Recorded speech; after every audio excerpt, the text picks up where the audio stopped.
ये question solve हो गए।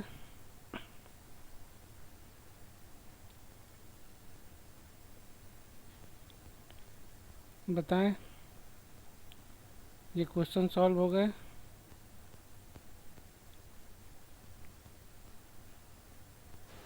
हाँ सर। मैं सॉल्व करके बताऊं क्या?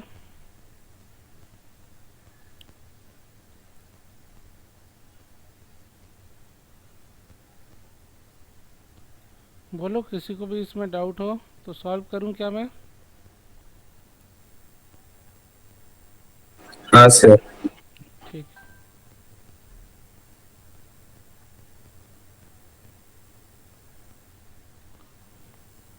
तो ऐसे क्वेश्चन में सबसे पहला काम क्या होता है, जो दिए गए हैं उनका इलेक्ट्रॉनिक कॉन्फ़िगरेशन कैलकुलेट करना होता है। N2 14 electron, sigma 1s2, sigma anti bonding 1s2, sigma 2s2, sigma anti bonding 2s2, पाई 2px, पाई 2py। अभी तक यहाँ 8 इलेक्ट्रॉन हुए, तो 2 2 sigma 2pz 2, pi anti bonding 2px, pi anti bonding 2py, sigma anti bonding 2pz। ये 0 0 14 electron है। ऐसे अपन ने configuration कर लिया। अब इसका बॉन्ड ऑर्डर कैलकुलेट करेंगे, तो bond order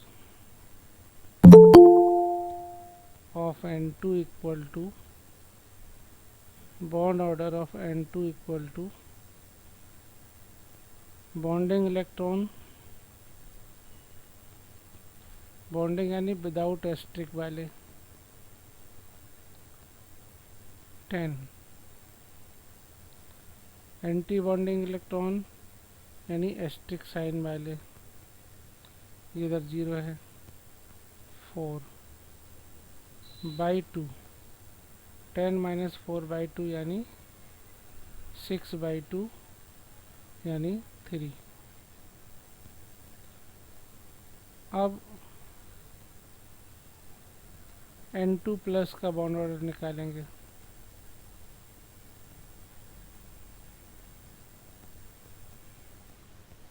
N2 plus electron होंगे 13, कॉन्फ़िगरेशन ऐसा ही होगा, sigma 1s2, sigma anti bonding 1s2, sigma 2s2, sigma anti bonding 2s2, पाई 2px, पाई 2py,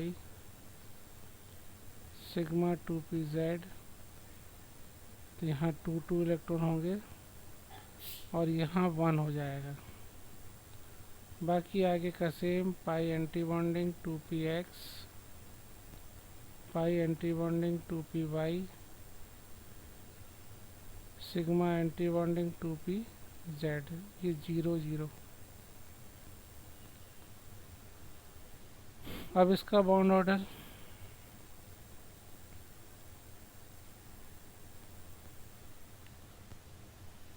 बॉन्डिंग यानी विदाउट एस्ट्रिक वाले इलेक्ट्रॉन काउंट करेंगे।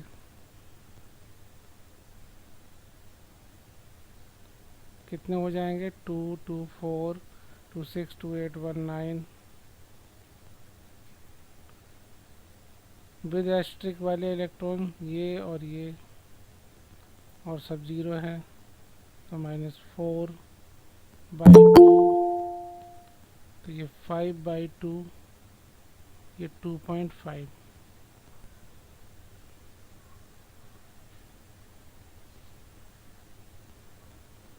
अब next N2 negative, N2 negative electron 15, configuration sigma 1s2, sigma anti-bonding 1s2, sigma 2s2, sigma anti bonding 2s2। अब देखो 15 electron है, तो ये 15 electron more than 14 होता है और मोर देन 14 के लिए अलग कॉन्फ़िगरेशन था जिसमें सिग्मा pz पहले आ जाता था। तो इसमें भी वही करेंगे, सिग्मा 2pz 2,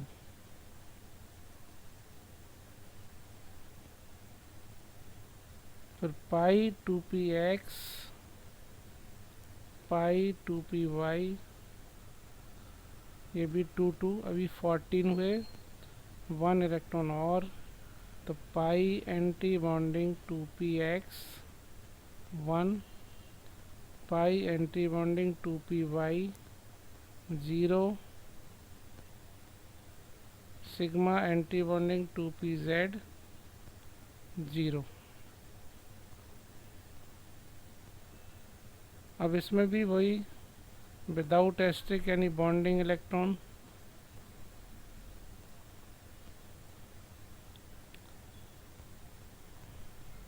तो bond order of N2 negative equal to bonding electron 10 minus anti bonding electron, ये 2, ये 2 4 और ये 1 5।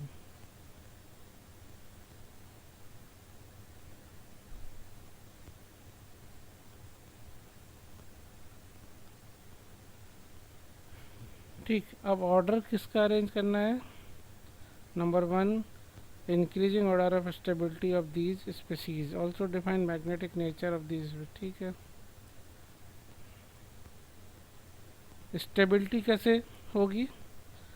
तो जिसका बॉन्ड ऑर्डर सबसे ज़्यादा उसकी स्टेबिलिटी सबसे ज़्यादा, यानी ये तो श्योर हो गया N2 सबसे ज़्यादा स्टेबल है।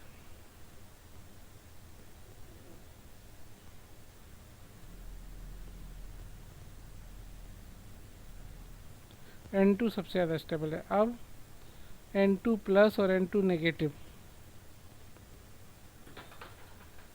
में वो ज़्यादा स्टेबल होगा जिसमें एंटी बॉन्डिंग इलेक्ट्रॉन कम रहेंगे, क्योंकि एंटी बॉन्डिंग इलेक्ट्रॉन रिएक्टिविटी को बढ़ावा देता है। तो एंटी बॉन्डिंग इलेक्ट्रॉन जिसमें ज़्यादा हुए वो रिएक्टिव ज़्यादा, और जो रिएक्टिव ज़्यादा वो स्टेबल कम। तो इन दोनों कॉन्फ़िगरेशन में देखें, anti bonding electron N2 negative में 5 है और N2 प्लस में 4 है। तो इसका मतलब N2 negative less stable then N2 plus. तो ये आ जाएगा N2 नेगेटिव N2 प्लस फिर N2।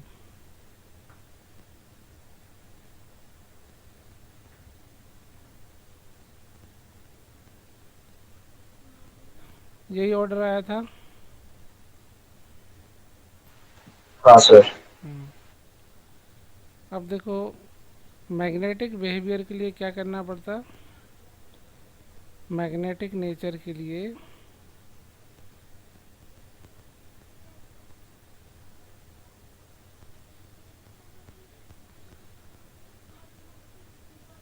कॉन्फ़िगरेशन पर ध्यान देना होता, और सारे पेयर्ड इलेक्ट्रॉन अगर हैं तो वो क्या हो जाएगा? वो डाई मैग्नेटिक हो जाएगा। तो N2 में सारे पेयर्ड इलेक्ट्रॉन हैं, ऑल पेयर्ड इलेक्ट्रॉन। तो N2 is diamagnetic. Diamagnetic क्या होता? Weakly repelled by magnetic field. N2 plus 1 unpaired electron therefore it is paramagnetic. N2 negative, one unpaired electron,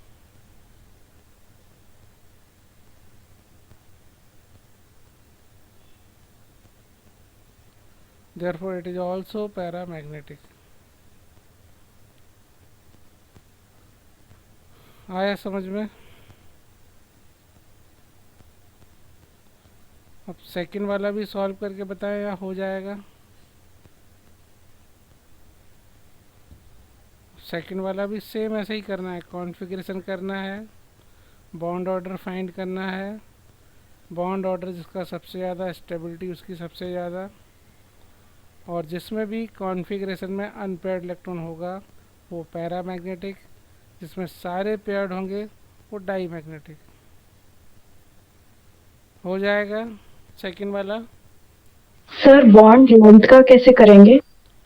bond length का कल क्या बताया था? Bond order और bond length में क्या रिलेशन होता?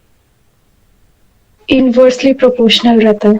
बस, तो जैसे इसमें करना है बॉन्ड लेंथ का, तो इसमें क्या रहता, बॉन्ड लेंथ वाले में एंटी बॉन्डिंग इलेक्ट्रॉन का कोई रोल नहीं रहता। अगर बॉन्ड ऑर्डर सेम आया तो बॉन्ड लेंथ सेम, ऐसा रहता। तो बॉन्ड लेंथ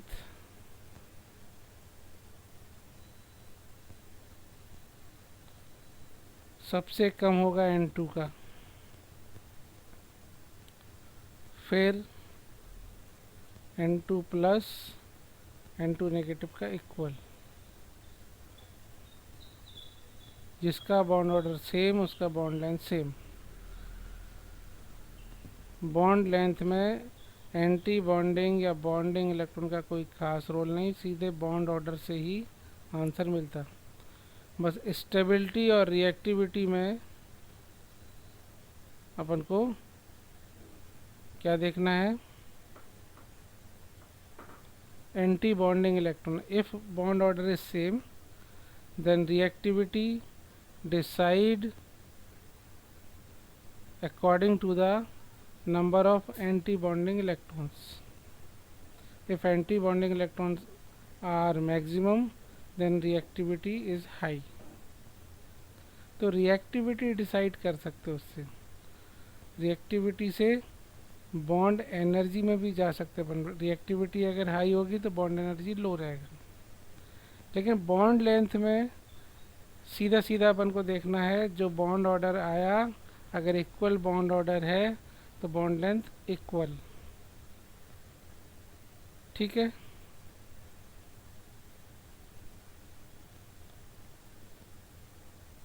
आया समझ में? हाँ सर। अब देखो इसके एनर्जी लेवल डायग्राम भी बनाने को आते हैं।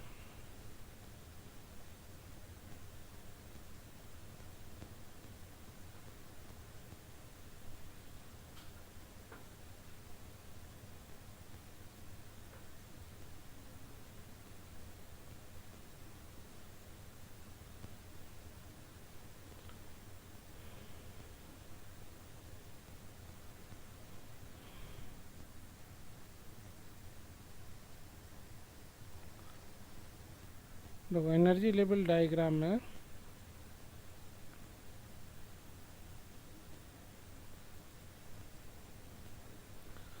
जो कॉन्फ़िगरेशन है, जैसे कि अपन को सपोज N2 का ड्रॉ करना है, energy level diagram suppose O2 का चाहिए अपन को, तो O2 का कॉन्फ़िगरेशन करेंगे 16 sigma 1s2 sigma anti bonding 1s2 sigma 2s2 sigma anti bonding 2s2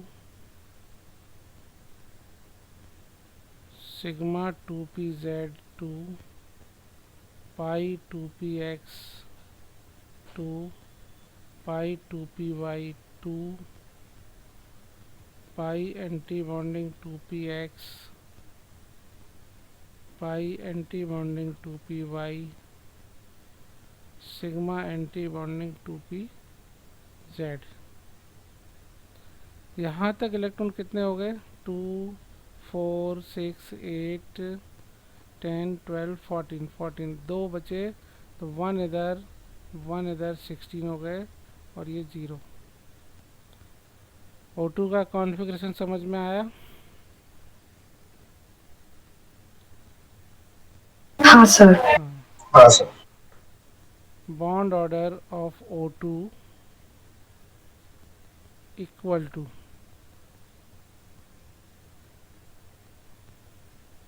number of bonding electron 2 4 6 8 10, number of anti bonding electron 2 4 5 1 6,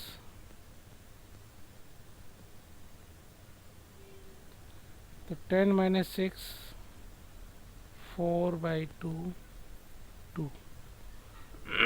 bond order O2 का 2 है। ठीक, ये तो बॉन्ड ऑर्डर फाइंड कर लिया। एनर्जी लेवल डायग्राम जब बनाना है इस बॉन्ड ऑर्डर की कोई ज़रूरत नहीं रहती,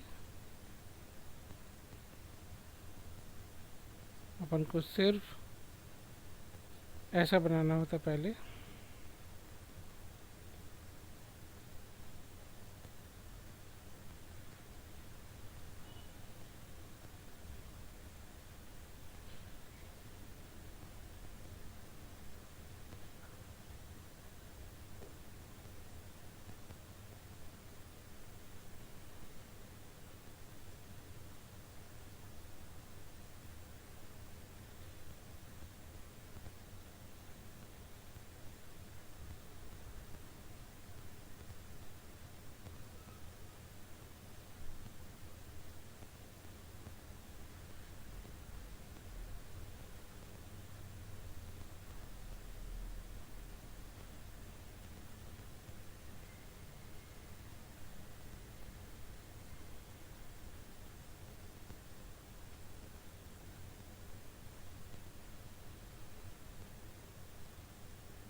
ऐसा ये बना लेंगे। अब यहाँ जो होगा लेफ्ट साइड, यहाँ नाइट्रोजन का कॉन्फ़िगरेशन, नाइट्रोजन एटम का।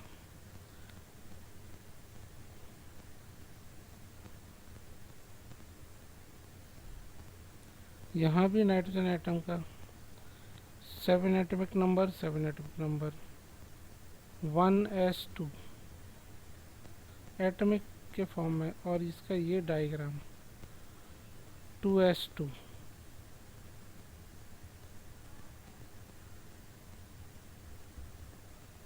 2p3,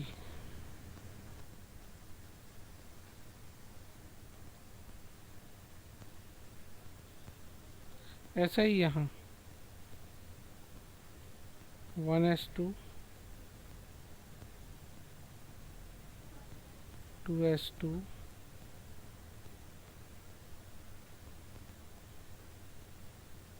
2p3 2p4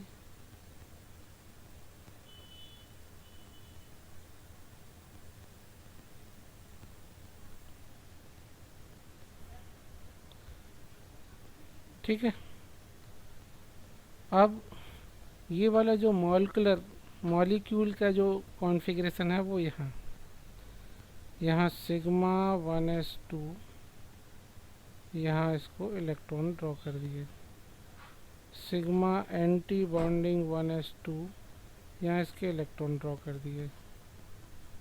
फिर सिग्मा 2s2, यहाँ इसके इलेक्ट्रॉन ड्रॉ कर दिए। सिग्मा एंटी बॉन्डिंग 2s2, यहाँ इसके इलेक्ट्रॉन ड्रॉ कर दिए। अब यहाँ सिग्मा 2pz है, सिग्मा 2pz2, ये इलेक्ट्रॉन ड्रॉ कर दिए। फिर पाई 2px2, पाई 2py2, तो ये यहाँ ड्रॉ कर दिए।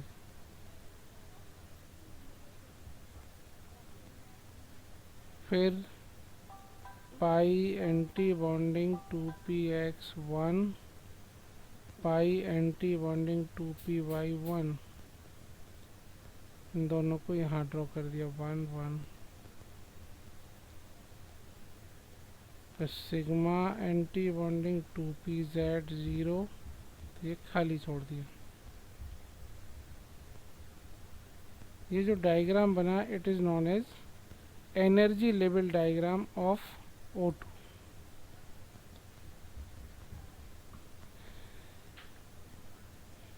ठीक, तो एकदम इजी। सर हाँ सर O2 का है तो 2p4 होगा ना वहाँ पर।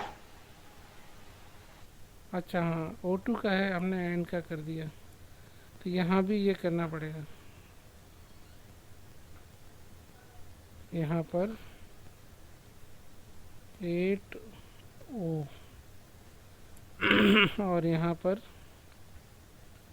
ऐसा।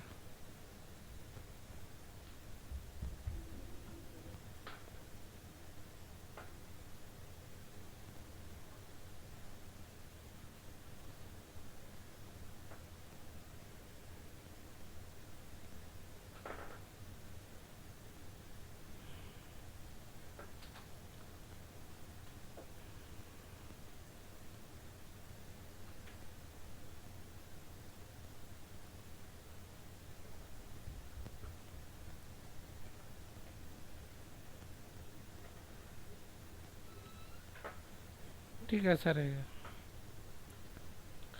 मतलब यहाँ लेफ्ट साइड एक ओ एटम का, राइट साइड दूसरे ओ एटम का, और बीच में उसका मॉलिक्यूलर इलेक्ट्रॉनिक कॉन्फ़िगरेशन।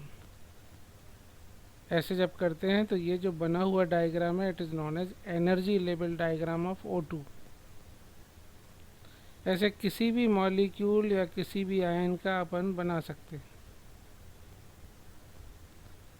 ठीक, बिल्कुल इजी है कि मॉलिक्यूलर ऑर्बिटल थ्योरी से कॉन्फ़िगरेशन कर लेना है, और सिंपल जो अबाउ प्रिंसिपल से होता है वो भी कर लेना है।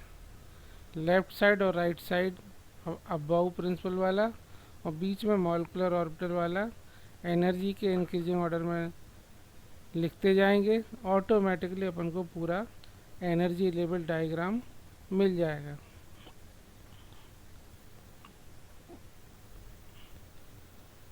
समझ में आ रहा है?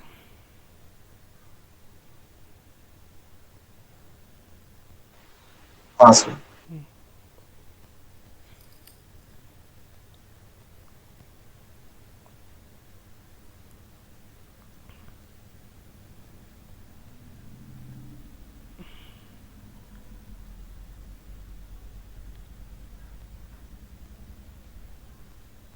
अब देखो, इसमें एक चीज़ और सीख लो। जैसे प्लस आयन का करना है अपन को, O2 प्लस का करना है, तो अब यहाँ किसका लिखेंगे, यहाँ किसका लिखेंगे? तो O2 प्लस का जब लिखना होगा तो O प्लस का इधर करेंगे, यानी O से एक इलेक्ट्रॉन निकाल देंगे, पहले प्लस का इधर लेफ्ट साइड, और O का यहाँ करेंगे, बीच में O2 प्लस का कॉन्फ़िगरेशन।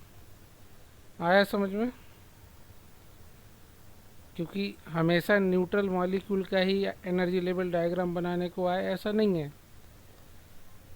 O2 प्लस का भी बनाने को आ सकता है, O2 नेगेटिव का भी आ सकता है।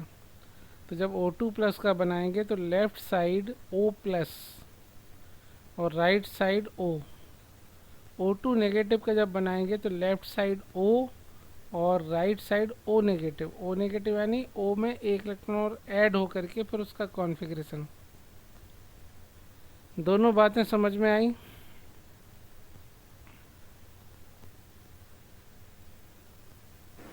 हाँ सर। अब हमको O2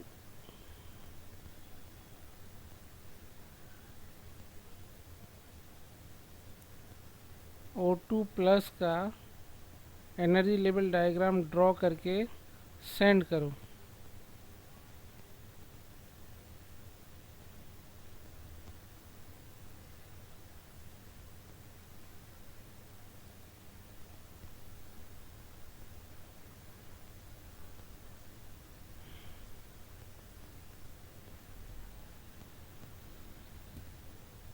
बताओ बना पाएंगे?